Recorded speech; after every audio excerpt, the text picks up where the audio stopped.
Hey, what's up, Colo Nation? Today I got for you a Pokemon X and Y Wi-Fi battle. Today I'll be battling the one Integral on Twitter. His Twitter link's below. I'll link his channel as well in the description. And we had a 6v6 in mixed tiers OU match after a shout out on Twitter where he's asking for battles. Hope you guys like this video, and before we get started, don't forget to smash that like button below. I want to get at least 15 likes on this video, hopefully 20, and I'm going to be starting to get more and more videos once my capture card comes in about a week. So our team today, if we want to look at the description down below on the screen, or above I should say, up in the corner. Not used to this whole layout thing. That way. No, that way. Yeah, that way. It's going to be our team's going to be Houndoom, Ferrothorn, Bisharp, Rotom-Wash, Salamence, and Landers. Now about half of this I'm using on my VGC team. I'll be competing in the International Challenge, and I just finished EV training a couple of them. But these are also my OUs and stuff that I just don't use in VGC at all or can't. He's going to be bringing along with him the Milotic, the Metagross, a Hitmonlee, Sceptile, Scizor, and Espeon. Biggest threat to my team, from what I can see here, is going to be the Metagross. It has, the potential for Earthquakes, Bullet Punches, Zen Headbutts, Focus Blast, I believe it can learn, Hammer Arm. It has a lot of potential to wreck apart my team. Ferrothorn's threatened by it. Houndoom's threatened by it. Even with my Air Balloon on my Houndoom, it is a threat to it. Bisharp, of course, Earthquake, Focus Blast, anything. Even with the Focus Sash, it's not going to get off more than one hit, and that thing is going to tank at least one hit, so I'd have to Sucker Punch it twice and get lucky.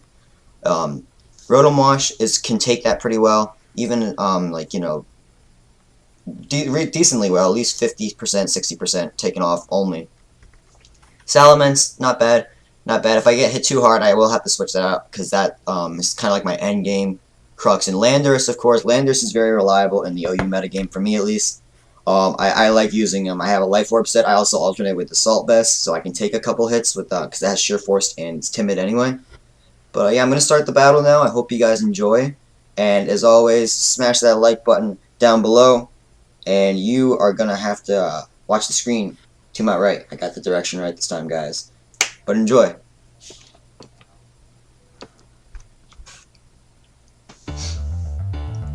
Whew.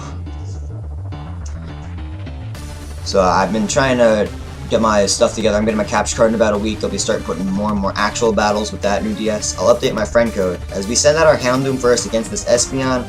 Now here I'm hoping that he fears the Dark type attack and switches, which he does end up doing. I don't actually run Dark. I have Flamethrower, Solar Beam, Sunny Day, and Nasty Plot on this Houndoom with an Air Balloon. It's going to send out the Milotic, and I'm going to go straight for the Nasty Plot, expecting the switch.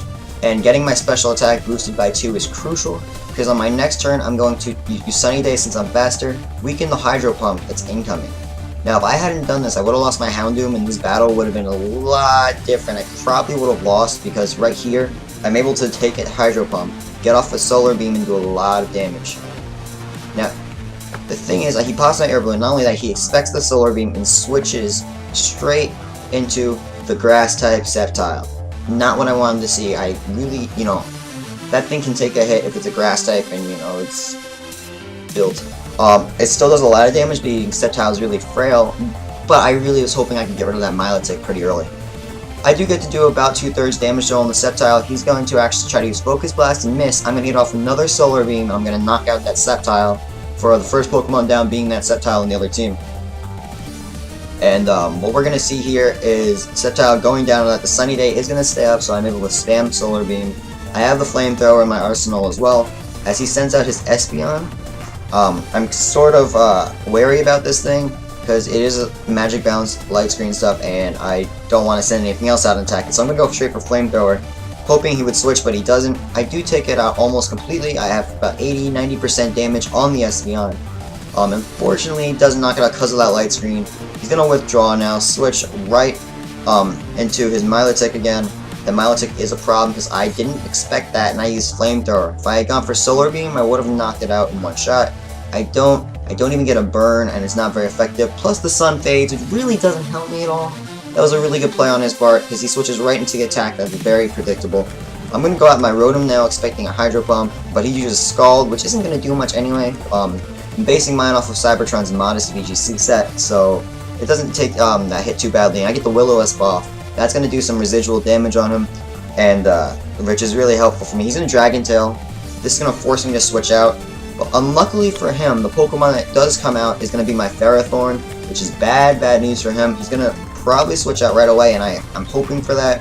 So my next move is going to be to use Leech Seed, expecting the switch. So he's going to withdraw the Milotic, and out is going to come the Hitmonlee. I'm going to seed it first of all.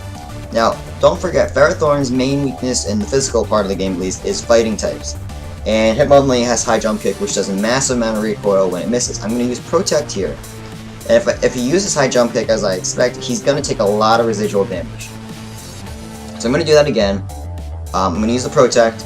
He's going to try to use high jump kick on me. He's going to miss. Now, look at that recoil. Almost two-thirds recoil, plus the Leech Seed damage.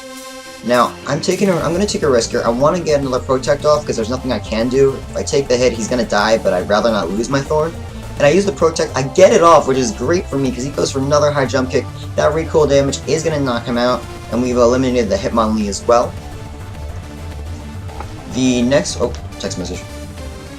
The next Pokemon he's going to send out is going to be that Metagross, and I do not want to take an Earthquake to the face. I figure that's coming at me. I'm going to switch right into Landers. And that is going to be a very, very wise move because he does go for the Earthquake and it's not going to affect me. He'll withdraw immediately. Now, I'm not sure what to expect, so I'm going for the Stab Earth Power here. He sends out Milotic. That Milotic is going to take it pretty well. Not too bad damage-wise, but it is going to go down after this turn because of the burn damage, lowering it to the point where I can knock it out with an Earth Power. And I'm going to just do that now. It's going to go right down. If I gotten hit with an Ice Beam, that would be a huge problem because Landers, I'm not running an Assault Vest or a Yake Berry on this. The Yake Berry is actually on my Salamence right now. So that wouldn't help me at all, but he's going to send out that Espeon. And I'm going to take a Psyshock to the face, and it's going to do a lot of damage. It's going to bring me about, about over just to under 2/3 there. I'm going to use Earth Power. I'm going to knock out his Espeon right here. And that's another threat to my team gone. Even with the screens and stuff, it's going to be more of a stall, it felt like. But he's going to send out his Scizor here, and I'm not really fond of this thing when I play against it. I don't mind using it, I love it, but it's hard for me to play against just because of that Bullet Punch Technician, the priority. I never know what he's actually going to use first. But I immediately go for the Focus Blast to get as much damage as I can off as possible, and that is going to do a lot of damage to the Scizor. But he's going to use Pursuit, expecting me to switch out. And I'm going to stay in and do that, of course. But he'll Bullet Punch this turn. I'm not going to switch out the second turn, expect him to go Pursuit again. And that was a bit of a misplay on my part because I lose my Landorus, and I could have knocked him out if I had switched and then, gotten something that would do it. Even if I'd done Ferrothorn, he would have gone down to that. He's going to use Aerial Ace here. And I'm holding the Rocky Helmet on this Ferrothorn set. That's actually going to do enough residual damage to let me knock him out with a Gyro Ball. And the Gyro Ball is going to kill the Scizor, and that's going to be it for the Scizor. So his Mega Evolution is down. I think we have 5 Pokemon right now. And we've eliminated 5 of his, I believe. I'm not yes, we've eliminated 5 of his Pokemon.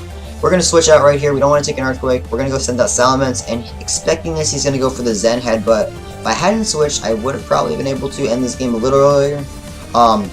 But this is kind of the end game now. Salamence is going to switch right out. I don't want to take another Zen Headbutt. I would go for it. And after this turn, actually, I realize he's Banded, because he just uses it over and over a couple more turns. So I'm going to send out Rotom here. I'm going to Will-O-Wisp it, the Metagross, so it can't do too much damage to me. I'm going to sacrifice my Rotom so I can use Will-O-Wisp. That's going to knock out the Metagross's attack stat, and that's going to cut it dramatically, to the point where that Zen Headbutt, even though it kills Rotom, the rest of my team isn't going to do that much. Now at this point, I realize I'm Banded, so I go right into Bisharp here, because it is part Dark, and Dark is immune to Psychic type attacks, so I'm not even going to worry about that. He's Banded, lock him for the move. I'm just going to go Sucker Punch twice, because I know the first one won't kill him. Metagross has a huge defense. Even with the nerf in this generation, he's still a threat defensively.